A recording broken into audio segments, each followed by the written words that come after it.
Segundo livro de Reis, capítulo 5, versículos 1 a 3.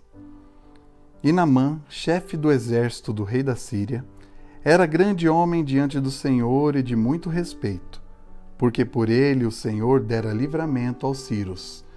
E era este varão homem valoroso, porém leproso. E saíram tropas da Síria e da terra de Israel, levaram preso uma menina, que ficou ao serviço da mulher de Naamã.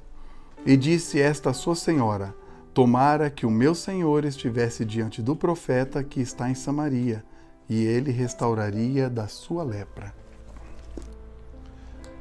Esta passagem conta a história de um general do exército sírio que era muito respeitado pelo seu rei por causa dos seus grandes valores como homem e guerreiro. Só que Naamã ele tinha uma pedra de tropeço na sua vida, que era a lepra. Mas mesmo assim, o rei continuou com Naamã na chefia do exército. Só que Naamã ele tinha uma israelita dentro de casa, uma serva, uma jovem escrava, que ela tinha os preceitos do Senhor com ela. E num determinado momento oportuno, ela fala à sua senhora, sabendo principalmente o que Naamã estava passando dentro de casa, com sofrimento por causa das dores da lepra, o mau cheiro, enfim, tantas outras coisas que a lepra ela acomete a pessoa. Então ela fala para sua senhora: bom seria que se o meu senhor estivesse presente ao profeta que está em Samaria, pois ele conseguiria a sua cura. E esta semente lançada por esta jovem israelita é lançada no coração de Naamã e encontra um solo, um coração sedento e aflito pela sua cura. Imagino eu que Naamã já tinha tentado de tudo. Ele adorou seus deuses, ele tentou buscar a medicina da época, mas nada conseguiu curá-lo.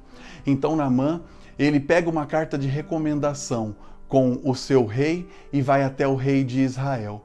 Porém, chegando lá, o rei de Israel confunde tudo. Enquanto Naamã vai para a cura, o rei de Israel entende que ele está indo de uma maneira sutil para guerrear.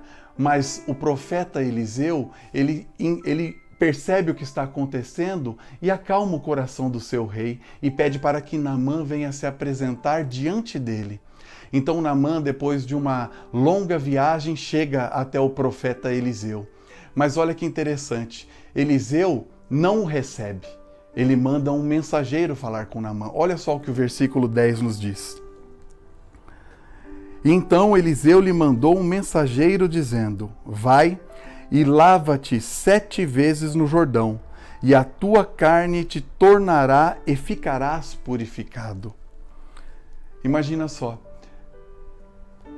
Naamã estava esperando algo muito maior do que isso. Naamã estava esperando que Eliseu viesse até ele, colocasse a mão nele para que curasse essa lepra, ou mesmo fizesse um ritual mágico para que ele fosse curado. Mas não foi nada disso. O Eliseu, ele deu uma instrução para Naamã muito simples e carregada com uma palavrinha muito difícil dele entender: obediência. Imagina só, um chefe do exército sírio, um general, recebendo uma ordem de um profeta, e ainda para se banhar nas águas sujas, nas águas barrentas do Rio Jordão. Isso para ele foi o fim. A palavra de Deus diz que ele ficou irritado, indignado com aquilo e saiu muito bravo da presença daquele mensageiro. Mas olha só a importância de nós termos amigos ao nosso redor. Os seus servos se mostraram desta maneira e colocaram Naamã para pensar. Falaram: Senhor, se o profeta te desse algo tão difícil para o Senhor fazer, o Senhor não iria fazer? Então ele te deu algo muito fácil para fazer, por que o Senhor não faz? Observem que pessoas sujeitas a uma autoridade, elas não são capazes de entender a palavra obediência, porque estão tão acostumados a mandar que se esquecem que um dia elas obedeceram. E Naamã chegou a pensar o seguinte: bom, se é para eu me molhar, tomar um banho no rio, por que então eu não me molho nos rios da minha terra que são mais limpos? E o que Naamã tinha que cumprir nesse exato momento era uma obediência com humildade e resignação. E esses amigos colocam isso na cabeça de Naamã. E Naamã para um minuto ali refletindo acerca disso. E o versículo 14 diz que então desceu e mergulhou no Jordão 7 vezes, conforme a palavra do homem de Deus, e a sua carne tornou como a carne de um menino e ficou purificado. Então, Naamã, naquele momento, ele tinha 2 opções antes de mergulhar: em obedecer aquilo que Deus havia falado ao profeta, quebrando o seu eu, ou ir embora e continuar na sua arrogância. Muito embora por ele ter obedecido o profeta, parecia que ele era um homem de coração quebrantado, mas na verdade não, porque ele ficou relutante, ele se indignou, ele ficou irado. Mas naquele momento em que aqueles amigos colocaram uma consciência diferente na sua cabeça e ele parou para refletir, aquele homem, ele tira as suas vestes de general e as suas vestes caem por terra e ele entra naquele rio. E a cada mergulho naquela água cheia de barro do Rio Jordão, era um momento de intimidade com Deus, um momento em que a fé era administrada, em que o orgulho era quebrado, em que a obediência aumentava, em que a humildade crescia.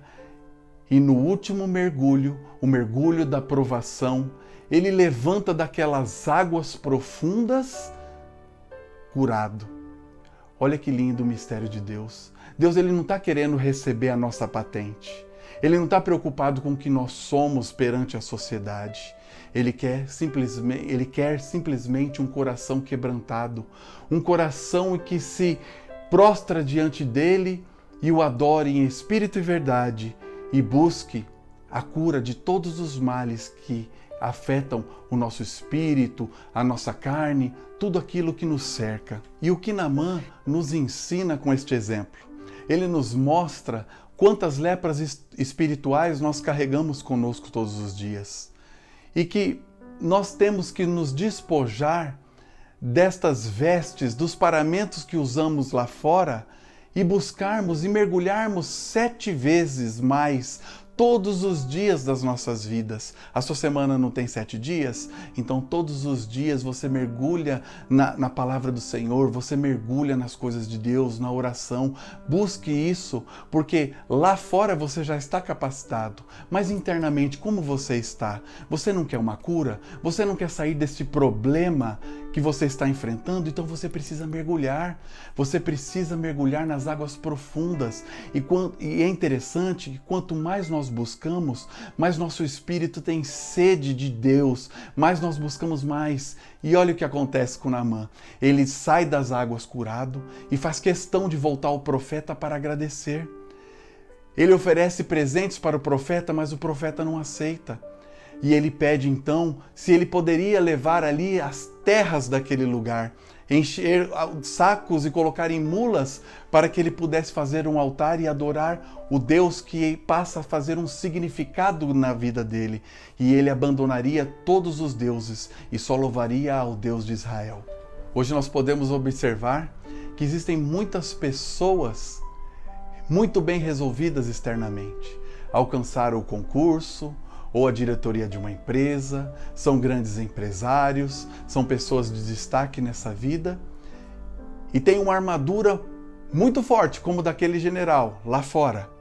Mas quando chegam em seus lares, na sua casa, e encontram face a face com a sua intimidade, eles não mostram a fraqueza, aquilo que está doente, aquilo que precisa de uma cura.